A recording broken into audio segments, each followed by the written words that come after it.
네, 인천 부평갑의 이성만 의원입니다.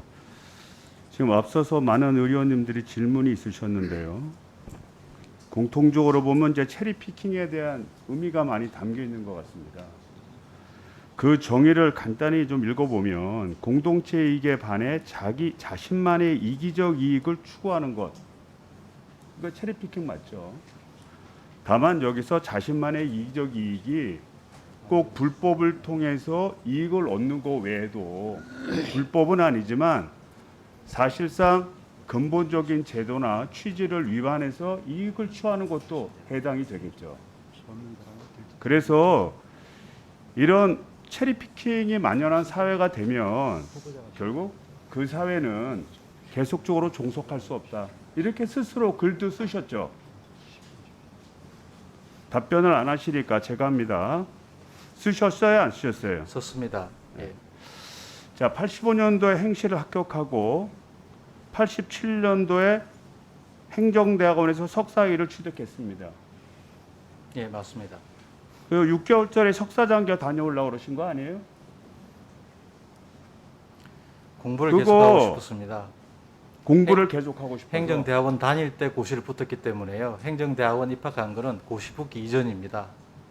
아니 그러니까 행정대학원에 석사를 받았잖아요. 2년 후에. 예, 받았습니다. 그리고 이 석사장교를 둔 제도는 뭐냐면 전문 요원을 양성하겠다는 겁니다. 그것이 이공계가 됐든 또는 이런 경영이나 경제학이 됐든 간에 좀 전문 요원들이 기속적으로 공부를 하는 것을 도와주기 위해서 석사장교란 제도 만든 거 아닙니까? 예, 80년대 그런 제도가 있었습니다. 지금 말씀하신 그거 취지대로 활용하신 거죠, 맞는 것 그러니까. 같습니다. 예. 활용하신 거 아니에요? 공무원 하셨잖아. 공부를 계속할 생각이 있었습니다. 그런데 공부를 계속할 생각이 있었으면 행시를 왜 시험을 봤습니까? 공부 계속하시지. 우리 장관 후보자 때문에 한 사람이 합격을 못한 거 아닙니까? 선택을 했어야지. 행시를 해서 공무원을 하든가 아니면 행정대학원에 사기를 받고 석사장교를 다녀오고 공부를 계속하든가. 그거는 개인의 선택이라고 생각이 됩니다. 그러니까 개인의 선택을 하는 게 이기적 이익을 추구하는 과정이라는 거예요. 기본적으로 석사장교라고 제도를 만들어 놓은 거를 공부 잘하는 사람이 이것도 하고 저것도 하다가 유리한 제도 타고 넘어라. 이래서 석사장교를 만든 게 아니잖아요. 그 다음에 93년도 7월부터 2년간 하버드에 유학 갔다 오셨죠. 예, 유학 다녀왔어요? 안 왔어요? 다녀왔습니다. 그래서 이때 유학 갈 때는 체제비, 또 학비, 또 자신이 받는 월급 세 가지 다 받으셨죠? 세 가지 다 받았어요? 안 받았어요? 총무처의 지원 규정에 따라서 지원받은 그러니까 총무처 규정이든 아니든 세 가지 다 받았잖아요. 그 돈이 추정컨대 억대 이상이 될 거로 추정이 됩니다. 그리고 2년이 지난 다음에 다시 95년도 6월부터 95년도 10월까지 유학 휴직을 합니다. 유학 휴직을 합니다. 그 이유는 국외 훈련이 2년간만 가능하기 때문에 추가로 공부할 경우에는 할 수 없이 유학 휴직을 선택한 거죠. 맞죠? 예, 맞습니다. 예. 그리고 95년도 10월부터 98년도 8월까지 3년간 열심히 통상산업부에서 근무를 했습니다. 예, 맞습니다. 왜 98년도 8월부터 99년도 7월까지 연이어서 유학을 했는데 공부를 계속하려면 계속해서 연이어 가서 공부를 하시지 왜 3년 동안 통상산업부에서 일을 하셨습니까? 공무원은 2년 이상 길게 휴직이 안 됩니다. 그러니까 2년 마치고는 들어와야 되고요. 짧게 3, 4개월 정도는 휴직이 되는 제가 걸 정확히 알았습니다. 말씀드릴까요? 9개월련 파견 2년 다녀오시면 최소한 3년 동안 의무복무 기한이 갖고 있었죠. 당시에. 의무복무 기한이 있었고 만약에 그 이전에 퇴직을 한다면 그동안 유학 비용을 다 물어내야 되잖아요. 2년 그런 갔다 오면 규정이 2년 있었죠? 근무하면 됩니다. 의무복무 기한이 2년입니다. 그렇죠. 의무복무 기한이 있었죠. 예. 그러니까 그 기한을 맞추고자 통상산업부에서 별로 일하기를 원하지는 않았지만 유학비를 토해낼 수가 없으니까 2년 동안 더 근무한 거 아닙니까? 당시로는 박사 학위를 받는다는 것도 잘 알 수가 없었고요. 2년 마치면 당연히 들어와야 되는 걸 알고 있었습니다. 에휴, 그거 장난하십니까? 그리고 98년도 8월부터 그 다음에 7월까지 1년 동안 또 유학 휴직을 했잖아요. 공부를 하실 것 같으면 연이어서 하지 왜 띄엄띄엄 합니까? 그 제도를 이용해서 가려고 하는데 그걸 맞추려다 보니까 이런 거 아니에요.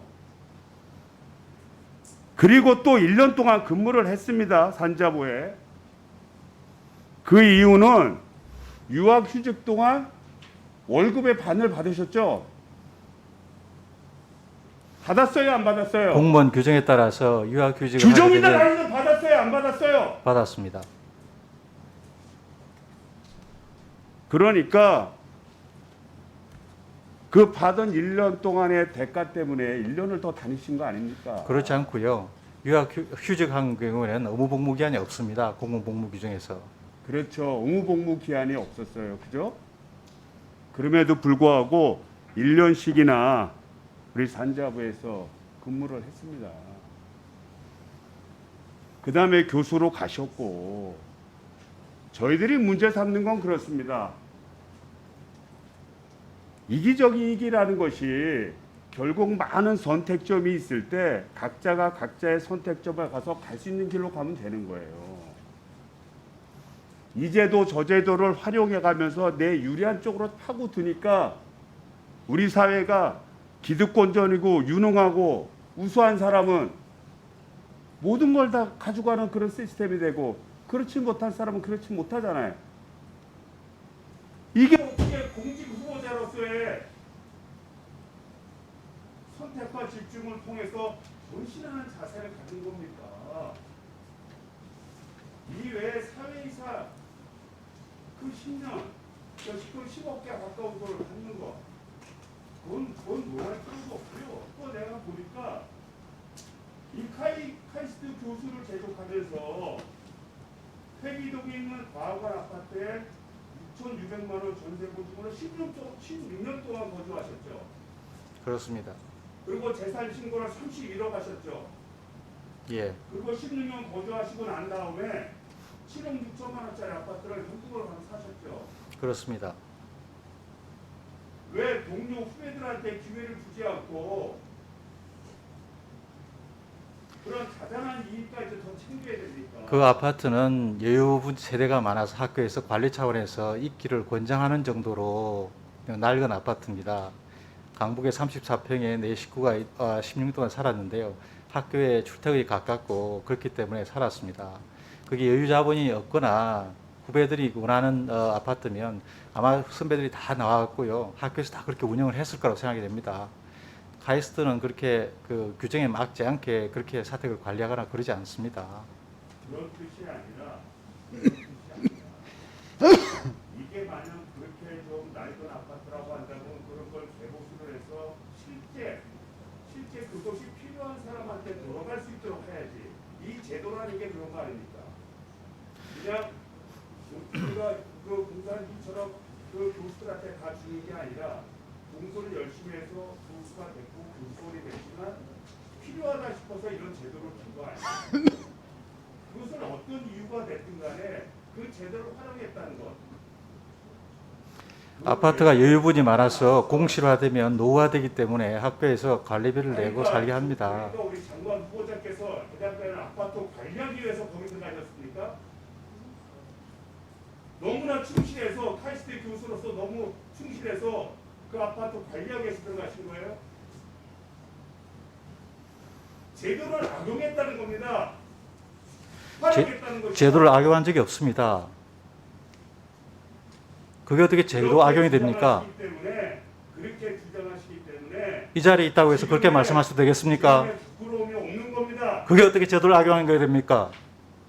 정말 억울합니다. 아무리 공직 후보자지만. 네, 공직 후보자가 그게 아니라 이런 식으로 자기 유리한 길을 찾아가는 그런 삶이 어떻게 우리 사회 공직사회를 아름답게 이끌겠어요? 제가 나름대로 선택할 수 있는 길들은 여러 개가 있었습니다. 그 중에서 제가 정리해 주시면 고맙겠습니다. 정상적이지 않아요. 이상입니다. 네.